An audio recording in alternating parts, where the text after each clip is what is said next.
예, 저도 질의응답하고 싶습니다.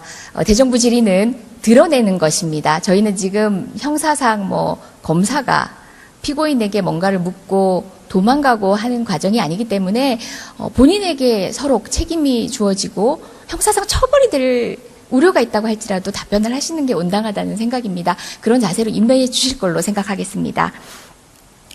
권한대행, 그 직무 범위 어떻게 생각하십니까? 현상 유지적이지요? 여러 번 말씀을 드렸는데 법학계에서는 여러 가지 의견이 있습니다.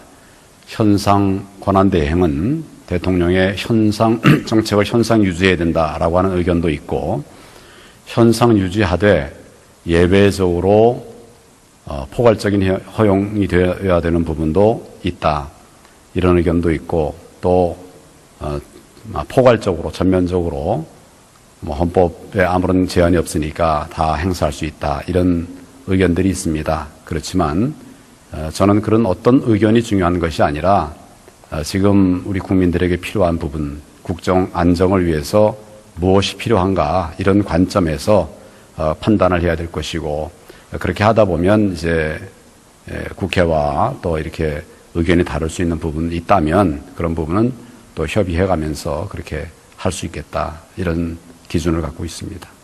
때에 따라 판단하시겠다라는 얘기로 들리는데, 법학을 공부하신 분 아닙니까?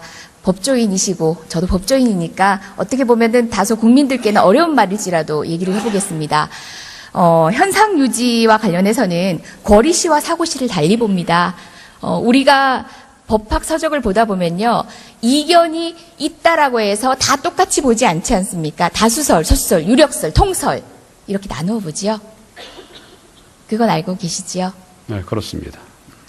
그 가운데서 거리와 관련해서는 60일이라는 기간 한정이 있다라는 걸 전제로 해서 다른 이견도 존재하기도 합니다. 그런데 다수설은 현상 유지해야 된다라는 견해입니다. 본건과 같은, 그러니까 박근혜 대통령이 탄핵 소추로 직무가 정지된 같은 경우는 사고라고 봅니다. 대통령이 형식상 존재하기 때문에 그 권한은 현상 유지일 수밖에 없다는 것이 대부분의 견해입니다. 심지어 다수설, 유력설도 아니고 대부분의 견해입니다. 이견이 없습니다. 사실상 유의미한 소수견해가 없다는 얘기입니다. 학자들의 연구의 결과는 존중하시지 않습니까? 그 권위를 달리 이해하고 계시진 않으시죠? 여러 의견들이 있습니다. 지금 의원님 말씀하신 그런 보다는 더 좀 넓은 의미의 여러 의견들이 나오고 있는 여러 것으로. 의견이라니요? 제게 설명 좀 해보시겠습니까? 저는 법학서적 몇 개를 확인하고 왔습니다. 예, 방금 말씀드린 것처럼 그 세 가지 의견이 있는데, 권리와 사고에 따라서 구분하는 의견도 있고, 또 그것 같이 포함해서 같이 포괄적으로 인정해줘야 된다고 하는 이런 의견도 있습니다. 자, 기본적으로는 정당성이 없는 국무총리입니다. 그지요? 국민적 정당성. 누가 말씀입니까? 어떤 총리든 대행 총리는요. 정당성이 없다고요? 예, 헌법 공부하시지 않습니까? 정당성이라는 게 정치공학적으로 그리고 헌법학적으로 어떤 의미신지는 알지 않습니까? 민주적 정당성, 국민적 정당성 이렇게 묻겠습니다. 국무총리가 선출직 권력은 아니지 않습니까? 그리고 선출의 그 권한은 이미 탄핵되었습니다. 선출직이 아니기 때문에 정당성이 없는 건 아닙니다. 그냥 일반 공무원하고는 다르지 않습니까?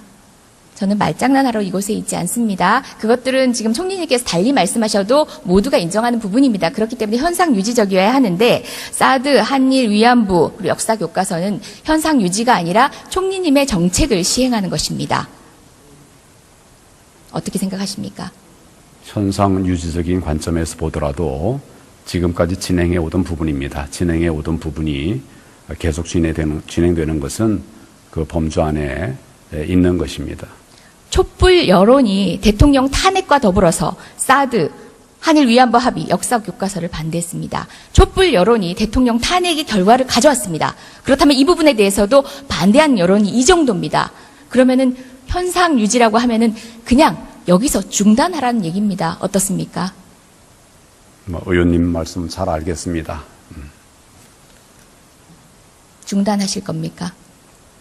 제가 아까 말씀드렸습니다. 그런 부분들은 국가 안보를 위한 것이거나 또는 그 올바른 교육을 위한 것이거나 많은 논의를 거쳐서 판단하지 찬반, 마십시오. 잘 찬반 하실 필요 없습니다. 얘기를 하겠습니다. 가만히 찬반에 계시는 관한 것이 얘기를 현상 유지라는 말에 적합한 다 직무 감안해서 집행이십니다. 결정을 했던 정책이고 감안해서 판단할 만큼의 권능이 없으십니다. 총리님. 그 부분을 오늘 확약받고 싶습니다. 약속해 주십시오.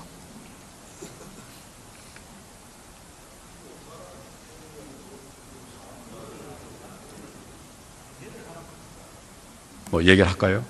네. 얘기 중간에 끊지 않아 주셨으면 좋겠습니다. 길게 하십시오. 그동안 여러 가지 의견들을 들어서 어려운 그런 국정과제를 세웠고 또 이슈를 논의해서 결정들을 했던 그런 것이 국가 안위와 또 우리 민생을 위한 것이고 또 우리나라의 미래를 위한 것이라고 한다면 이런 것은 꼭 해야 되겠다. 이렇게 해서 그동안 결정을 해서 진행을 해온 부분들이 있습니다. 이런 부분들을 유지하는 이런 것들이 필요한 그런 부분들은 그렇게 해나가도록 하겠습니다. 지금 한 문장에서도 여러 가지가 모순이 되고 있어요. 미래를 위한 고민은 황 총리님이 하실 게 아니라 차기 대통령께서 하시는 겁니다. 현상 유지란 말과는 너무 상반된 얘기입니다. 현상 유지, 사전적 의미는 지금의 상태를 그대로 버티어 나가는 겁니다. 최소한의 조치만 하는 겁니다. 구멍 뚫리면 살짝 막으시면 됩니다. 지금 말씀하신 고민들은 대통령께 맡겨주십시오. 황 총리님의 권한이 아닙니다.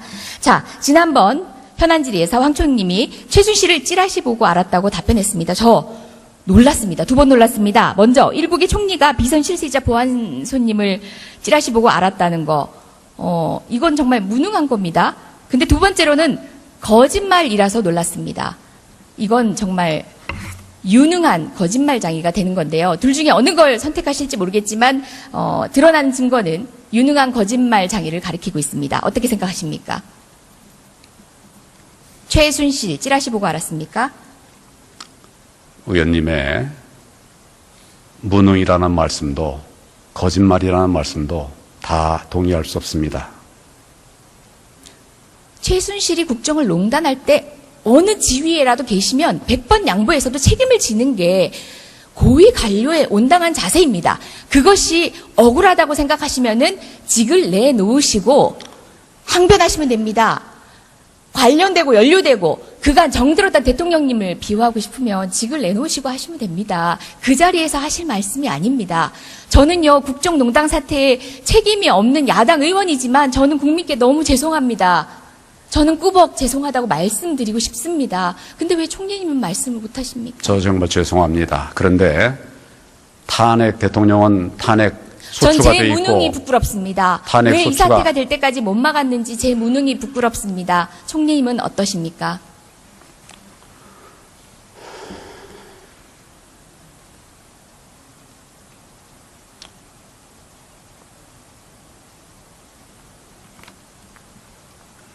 대통령은 탄핵 소추가 돼서 직무가 정지돼 있으면 헌법에 따라서 그 직무를 대행할 사람들이 있지 않습니까? 그 사람들이 다 안 하겠다고 그러면 이 나라는 그냥 팽개쳐도 되는 겁니까?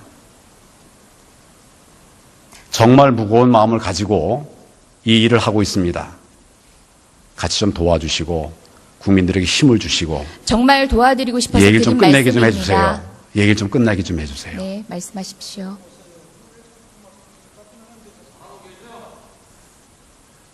그렇게 좀 도와주셨으면 좋겠습니다. 탄핵 이후 2주가 지나도 60만 촛불이 거리에 나왔습니다. 당시 이번에 들고 나온 구호는 황교안 탄핵이었습니다. 그럼에도 불구하고 국회는 총리님을 유임하고 있습니다. 마지막 기회를 드리는 게 어떻게 보면 이 대정부 질문, 저와의 답변이실지도 모릅니다. 반성하셔야지요. 무거운 책임감을 느끼셔야지요. 국회가 명령을 하면 그대로 따르겠다라는 정도라도 약속은 주셨어야지요. 자, 최순실과 관련된 얘기 잠깐 보겠습니다. 황교안 총리의 블로그 글입니다. 2007년 당시에 경선 후보들 간의 검증 공방이 한창일 때 박근혜 대통령 편을 드셨더라고요. 독실한 크리스찬으로 알려져 있지만 경선 경쟁은 몹시 초한 모습을 보이고 있다. 당시 경선 경쟁에서 가장 논란이 됐던 부분은 최순실, 최태민 일가의 연관관계였습니다. 알고 계셨네요. 개인 블로그에 글까지 올리셨네요. 다음입니다. 지금 뭘- 2013년 정윤회 문건 의원님. 파동 사건도 의원님, 직책은 지금 그게 법무부 뭘 얘기한 건지 좀 장관이었습니다. 봅시다. 자, 그다음 법사위 속기록 보시겠습니다. 아직 질의도 안 했습니다. 잠깐 기다리십시오. 여당 의원들이 강력한 수사를 촉구합니다. 무엇에 대해서? 정윤의 문건 파동에 대해서. 그리고 심지어 정유라의 승마협회 사건에 대해서도 질의도 있었습니다. 그런데 그런 사건 파악도 안 하시고 찌라시로 봤다고요? 거짓말이지 않습니까? 마지막 증거 보여드리겠습니다. 2014년 10월 8일 검찰의 공소장입니다. 산케이 신문기자 칼럼에 대한 명예훼손 건입니다. 관련해서도 정 씨를 언급하는 것들이 여러 번 나옵니다. 자, 이 정도 되면은 3번의 공적인 인지 과정이 있었어야 온당합니다. 근데 찌라시 보고 알았다고 합니다. 저도 부끄럽습니다. 일국의 총리가 어떻게 찌라시 보고 국가를 농단한 사건의 주역을 찌라시 보고 알 수 있습니까, 총리님? 여전히 무능한 바보를 선택하시겠습니까?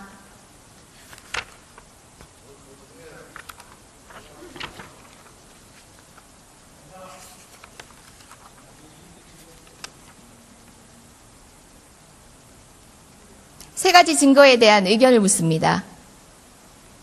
다시 좀 보여주시죠. 제가 잘 못 봤습니다. 저와 아무 관계가 없는 거를 보여주신 것 같습니다.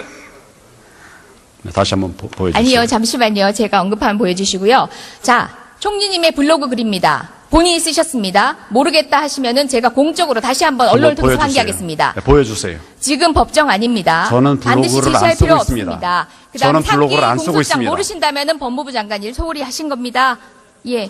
그다음에 정윤회 문건 파동 때도 직에 계셨습니다. 관련된 언급 내용 모르셨다는 게 말이 안 되지 않습니까? 세 건에 대해서 본인이 아시는지 모르시는지.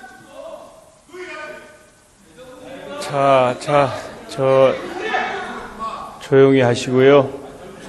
자, 의원들 거의 다 끝났으니까 조용히 하시고, 우리 이재정 의원도, 우리 총리께 진지하게 질문해 주시고, 총리께서도 좀 잘 답변해 주셨으면 좋겠습니다.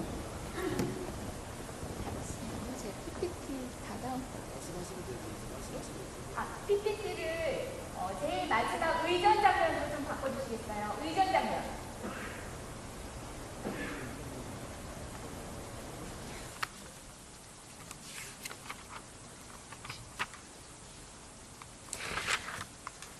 대통령 코스프레 하냐는 말에 발끈하셨지요. 첫 번째 장면 보십시오. KTX 플랫폼입니다. 자동차 들어갔습니다. 저기서 총리님 내리셔서 KTX 바로 타십니다. 구로노인 종합복지관에서 엘리베이터 내려오신 노인분들 보이시나요? 총리님 타시느라고 엘리베이터는 서 있습니다.